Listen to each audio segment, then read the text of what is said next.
പ്രിയ ദൈവവേദനെ, നീ കരയുന്നതിന് മുമ്പ് നിനക്ക് വേണ്ടി അത്ഭുതകരമായ വഴിയെ മറച്ചിട്ടിരിക്കുന്ന ഒരു കർത്താവിനെ പരിചയമുണ്ടോ? ഇന്ന് പ്രഭാതത്തിൽ ആ ഒരു ദൂത് യഥാർത്ഥമായി നീ മനസ്സിലാക്കുന്ന നിമിഷം മുതൽ അസാധാരണമായ ദൈവപ്രവൃത്തി നിന്റെ ജീവിതത്തിൻ്റെ മേൽ ആരംഭിക്കാൻ തുടങ്ങും. ഒന്നാമത്തെ തെളിവ് എനിക്ക് പറയാനുള്ളത് ഉൽപ്പത്തി പുസ്തകത്തിലാണ്. ഭൂമി പാഴായും ശൂന്യമായിരുന്നു, എന്നാൽ എൻ്റെ ദൈവം അവിടെ പ്രവൃത്തി ആരംഭിച്ച് ഓരോ ദിവസവും ഉണ്ടാകട്ടെ ഉണ്ടാകട്ടെ ഉണ്ടാകട്ടെ എന്ന് കൽപ്പിച്ചുകൊണ്ടേയിരുന്നു. എന്തിനാ കർത്താവെ ഇങ്ങനെ ചെയ്യുന്നത് എന്ന് നാം പ്രാർത്ഥനാമുറിയിൽ കർത്താവിനോട് ചോദിച്ചാൽ കർത്താവിന് പറയാനൊരു മറുപടിയുണ്ട്. എൻ്റെ മനസ്സിനകത്തിൽ ഒരു മാനസപുത്രൻ ഇരിപ്പുണ്ട്. അവൻ ഈ ഭൂമിയിലേക്ക് കടന്നു വരുമ്പോൾ ഈ ഭൂമിയിൽ ചിലതൊക്കെ അവന് വേണ്ടി ഉണ്ടായിരിക്കണം. അതിനുവേണ്ടിയാണ് കർത്താവ് ഇവയെല്ലാം ഉണ്ടാക്കുന്നത്. അങ്ങനെയെങ്കിൽ വിളിച്ച് വേർതിരിക്കപ്പെട്ട ദൈവവേദനെ, നീ കർത്താവിൻ്റെ സന്നിധിയിൽ എത്തുന്നതിന് മുമ്പ് നിനക്ക് വേണ്ടുന്ന സകലത്തെയും കർത്താവ് സൃഷ്ടിച്ച് ഉണ്ടാക്കി വച്ചിട്ടുണ്ട്. അതിലേക്ക് നാം പ്രവേശിക്കുക എന്നുള്ളതാണ് കർത്താവിൻ്റെ കൃപ. അത് നമുക്ക് യഥാർത്ഥമായി മനസ്സിലാക്കിയാൽ ഈ ദൈവത്തെ വിട്ട് നാം എവിടെ പോകും? ശിഷ്യന്മാർ വിളിച്ചു പറഞ്ഞതുപോലെ നിന്റെ പക്കൽ ജീവൻ്റെ മൊഴികളുണ്ട്. കരഞ്ഞു നിലവിളിക്കുന്ന മോശ, എന്താ പ്രശ്നം?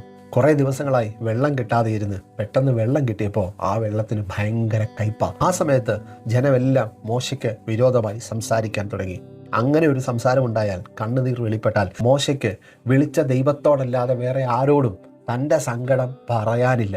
അവൻ കരഞ്ഞ് പ്രാർത്ഥിക്കുന്ന സമയം കർത്തൻ ഒരു മരം കാണിച്ചു കൊടുത്തു എന്ന് വചനം പറയുന്നു.